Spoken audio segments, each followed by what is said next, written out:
back to the Girly Girl Bookworm. So today I'm really excited to share with you my August August wrap-up part 2. So I started this wrap-up already, so if you have not seen part 1, definitely go check out part 1 for the first half of August, and this is the second half of August. And it's interesting to me because I feel like this month has been very crazy. I definitely have good numbers. I think I read like 16 books or something in the month of August, which is fantastic, but it definitely did slow down in the second half. The last week, so I did not read anything because it was the first week back to work, so I had professional development. I had my first 2 days with students, so I just didn't really read anything. So it was a good month, just a little all over the place. I have to say that this month was the month of DNFs though, because I don't remember DNFing this many books. Now, again, I still have Guncle as a soft one and the Power Couple as a soft DNF. I haven't fully DNF'd them, but I also haven't come back to them. And then I have 2 more DNFs in the rest of my wrap-up, so that's crazy. So let's just dive right into the rest of the books for the month of August. So the first book that I read in the second half was The Escape Room by Megan Golden. This was a book that I was really anticipating because I really enjoyed The Night Swim last year, so I really wanted to get to her debut novel, and I have to say I was a little bit disappointed with this one. This is a story where we're following 4 coworkers who end up in this elevator escape room kind of retreat thing, and we're trying to figure out who put them in there because this escape room ends up being a little bit more sinister than they expected it to be. And I found this one really boring. I started this one on audio as I was editing my last round of videos, and then I read about 75 pages physically, and then I went back and finished it in audio. And I think if I wasn't listening to it on audio, I probably wouldn't have been able to finish it. I just found it to be really boring and really dry, and I didn't find it all that surprising. So unfortunately, I gave this one 3 stars, and it was a huge disappointment compared to how much I really enjoyed The Night Swim. So I'm hoping it's just a case of this was her debut, and she's just going to continue to get better from there. So this one ended up being 3 stars. Then another DNF for me was unfortunately Felix Ever After by Kaysen Callender. Now, I DNF'd this one because so it's a YA novel, and we're following Felix, who is our trans main character, and he is going into, I believe, a senior year, and he's in this summer program, and so he's half living with his dad and half living with his best friend, and he ends up getting kind of attacked anonymously, and somebody posts a whole bunch of pictures in the school building of what he looked like before he transitioned, including his dead name, and he is kind of out for revenge. He believes he knows who's done it, so now he kind of wants to catfish this guy and get revenge against him. And I don't know, I just felt like it was really repetitive, and it was just, the writing just wasn't for me, and I felt like for me to continue reading it, to then give it a low rating when I know that it's so important to so many other people, I felt like it just wasn't something I wanted to do. I didn't want to force myself through something just to give it a bad rating, so I decided to just table it and DNF it, so unfortunately this just wasn't for me. I'm going to say, just because of the fact that YA can be such a hit or miss for me, that's probably what ended up happening. And then I listened to The Exiles by Christina Baker Klein, which I somehow did not realize. This is actually my second book by her. I read The Orphan Train quite a few years ago, and I really enjoyed it. I've since unhauled it because I just felt like it was a book that I wasn't going to reread, and now I kind of regret it because now I wish I had both of them, since I now discover that I really enjoy her as an author. This book takes place in the past as well, and we are following women as they are being exiled to Australia. And it's really their journey of getting over there. We're also following a little girl who is being kind of she's an indigenous to the land of Australia, and she's being removed from there. And it's just kind of all their interconnecting stories.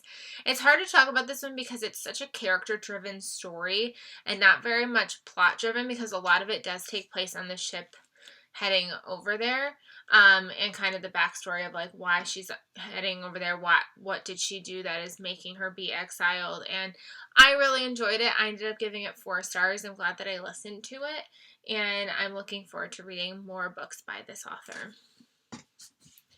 Then I was just going through this, like, and you're going to notice a lot of these I listened to or read on Kindle or something, because that's just the way I've been consuming things.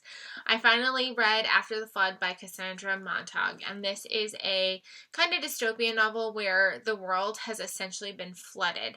And while the initial flooding was kind of happening, this woman who was pregnant, her husband basically kidnaps her daughter, and she never sees her daughter again.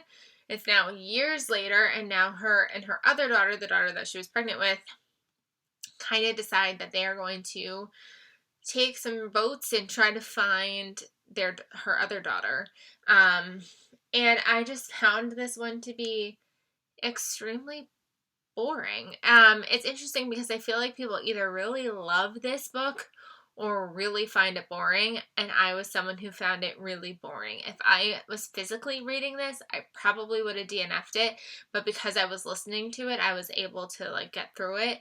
The author does have a really wonderful writing style. I just couldn't get into the story. I just felt like nothing was really happening, and I don't know, I just didn't enjoy it as much as I wanted to. Then I read 56 Days by Catherine Ryan Howard. This is a thriller novel about this couple. They meet 56 days ago, and at the time that we are meeting them, one of them is dead, so we kind of go back and forth. The timeline is a little jumpy, which I've seen people complain about, because we're following the 56 days later with the detectives who are trying to figure out what happened, but we're also like jumped back to the 56 days prior to when this couple meets, and eventually the pandemic hits and they end up deciding to live together. So we're kind of bouncing back and forth between like the 56 days ago and like leading up to the current time, but we're also within going back to the past. Every now and then we'll bounce back to the girl's side, and every now and then we'll bounce back to the guy's side. So sometimes we'll almost like revisit things that we've already seen, but from a different perspective. So it does have a very interesting timeline, so you really have to be paying attention as you're reading to make sure that you know where you are in the story.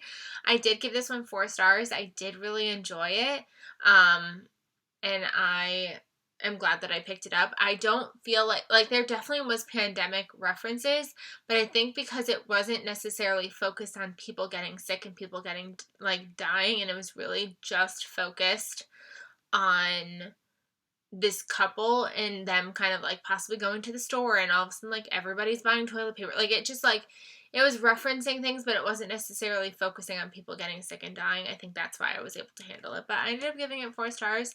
I rather enjoyed it, and I think that I would like to try more books by her because I know she's written a lot of other things. So hopefully I will give those a try. Alrighty, then I read Tokyo Ever After by Amiko Jean. I had pre-ordered this one back in May, and I'm so glad that I finally picked it up. I did not realize that this is actually going to be the first book in a series. I'm not positive if I will end up continuing or not, just because I'm really bad at keeping track with series sometimes, and I don't know when the next book's coming out, but we are following our main character, and she ends up looking into her parentage. Like her friend ends up figuring out what her dad's name is and finds him, and he turns out to be a prince in Japan, and so they end up reaching out to him, and she ends up getting to go to Tokyo to meet her father and meet her family and kind of get thrown into this royalness that she's not used to. So it was definitely very like Princess Diaries, Crazy Rich Asians, American Royals like kind of story, and I really enjoyed it. I thought it was really fun, and I gave it 4 stars. Then after that I read Mine by Courtney Cole. Connecticut was about to experience a hurricane, which didn't end up turning out to be a hurricane, but this was nowhere on my radar of wanting to read it, but I was debating reading a book that happened to be next to it, and then the back caught my eye that it said Tessa was prepared for the hurricane. Lindsay was the storm she didn't see coming. And I was like, wait, there's a hurricane in that book? I have to read that one. So I decided to read this during the hurricane. I gave it 3 stars. It was okay. This woman just drops her children off with their grandparents for the weekend, and her husband's supposed to be flying home so they can kind of have a fancy weekend together. And a hurricane comes and her husband doesn't come, and while she's home she realizes that her husband is having an affair, and she kind of tricks his mistress into coming to her house, and things ensue. And it's really sold as a thriller, and by the end, and it was very suspenseful in the beginning. I was like, ooh, what's gonna happen? And just by the end it just kind of really went wah, wah, wah, and like really fell flat, and like nothing really happened. So, unfortunately, I gave it 3 stars. It was a letdown. Like, don't sell me as a thriller and then, like, make kumbaya at the end. So that's what I'll say with that one. Then I decided to pick up another audiobook, and I picked up Kingdom of Souls by Rena Barron. This is the first book in a series, and unfortunately, I DNF'd this one. I probably got, I think, about 3 hours into the audiobook, and I just didn't care. I didn't care about the story. I wasn't invested, and I just felt like I still had so much more to go in this one because it's almost 500 pages, so it's a very long audiobook, and I just was like, do I really want to dedicate more time to this one when I really don't even care what's happening? And like, it was kind of hard to follow, and I don't know if it's because I was listening to it on audio and it's fantasy or what, but I couldn't do it. So I ended up DNFing this one, unfortunately. It is still August technically. There's still today and 2 more days of August, so there's a chance that I will finish these, but I am currently reading 2 books. One of them I definitely know I will be finishing today, and that is Flight.